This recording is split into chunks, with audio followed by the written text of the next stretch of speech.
Hi viewers, welcome to our channel. আমাদের আজকের recipe হলো ডিমের কালিয়া। স্ক্রিনে আমরা সমস্ত উপকরণগুলি দিয়ে দিলাম। এরপরে আমরা চলে আসব কীভাবে উপকরণটি তৈরি করব।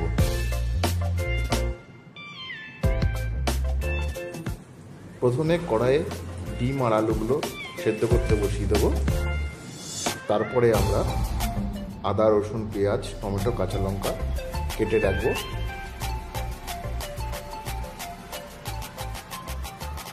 তারপরে আমরা হলুদ, লঙ্কার গুঁড়ো, জিরে গুঁড়ো, গরম মশলা, তেজপাতা, ধনের গুঁড়ো এবং শুকনো লঙ্কা একটা আলাদা পাত্রে রেখে দেব। তারপরে কড়াই গরম করে তেল দিয়ে দেব। তারপরে সেদ্ধ করে রাখা ডিমগুলো আমরা কড়াইয়ে ছেড়ে দেব এবং ফ্রাই করে নেব। ফ্রাই করা হয়ে গেলে আমরা ডিমগুলো তুলে নেব।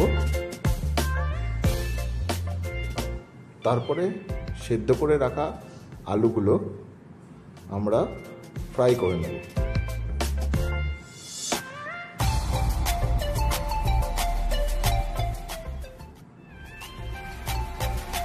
আলুগুলো ফ্রাই হয়ে যাওয়ার পর আমরা তুলে নেব। তারপর কড়াইয়ে তেল দিয়ে তেজপাতা, শুকনো লঙ্কা দিয়ে ভেজে নেব। তারপরে কেটে রাখা পেঁয়াজগুলো আমরা একে একে কড়াইয়ে ছেড়ে দেব।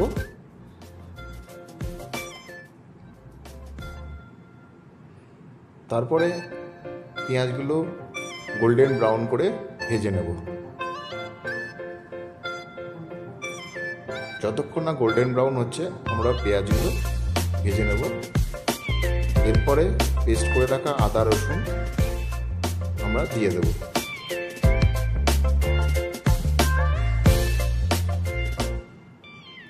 আদা রসুন দিয়ে দেওয়ার পর আমরা ভালো করে কষিয়ে নেব এবং যতক্ষণ না পর্যন্ত আদা রসুনের গন্ধ চলে যাচ্ছে ততক্ষণ আমরা কষিয়ে নেব।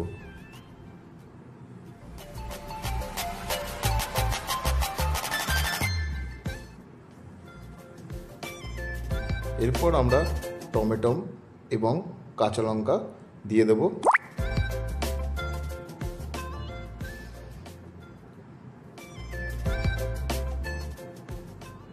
টমেটো এবং কাঁচা লঙ্কা দেওয়ার পর আমরা আবার কিছুক্ষণের জন্য কষিয়ে নেব।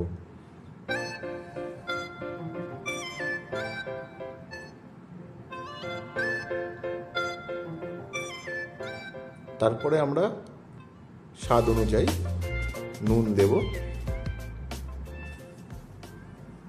নুন দিয়ে আমরা আবার কিছুক্ষণের জন্য কষিয়ে নেব।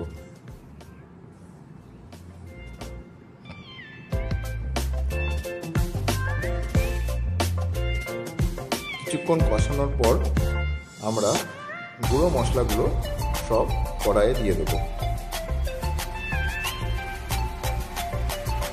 গুঁড়ো মশলাগুলো দেওয়ার পর আমরা ভালো করে কষিয়ে নেব এবং দেখব যাতে গুঁড়ো মশলার গন্ধগুলো যাতে চলে যায়। তারপর ততক্ষণ আমরা কষাবো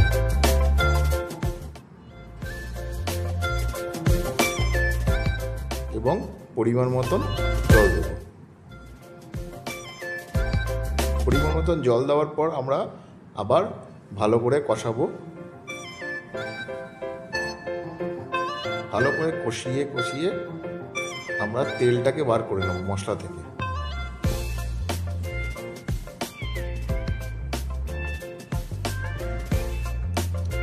মশলা থেকে যতক্ষণ আর তেল বার হচ্ছে আমরা এরপরে আলুগুলো দিয়ে দেব।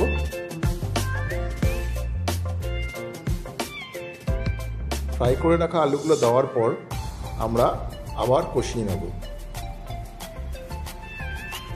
যতক্ষণ না তেল বার হচ্ছে আমরা ডিমটা দেব না।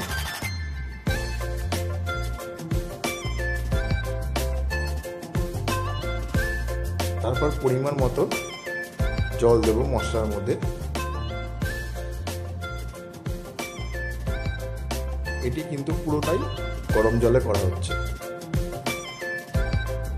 গরম জল দেওয়ার পর আবার আমরা কষিয়ে নেব।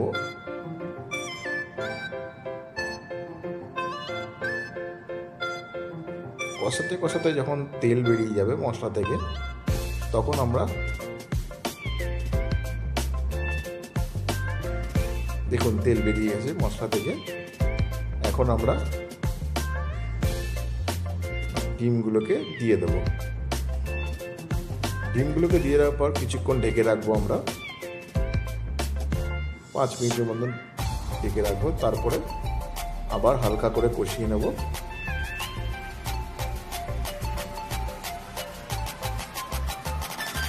কষিয়ে নেওয়ার পর আমরা 1 চা চামচ ঘি দিয়ে দেব।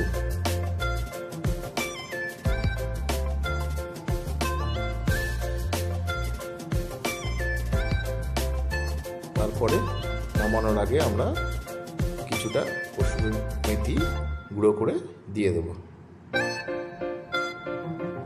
প্রস্তুত হয়ে গেল ডিমের কালিয়া। রেসিপিটি যদি আপনাদের ভালো লাগে তাহলে লাইক, কমেন্ট এবং সাবস্ক্রাইব করে দেবেন। Thank you.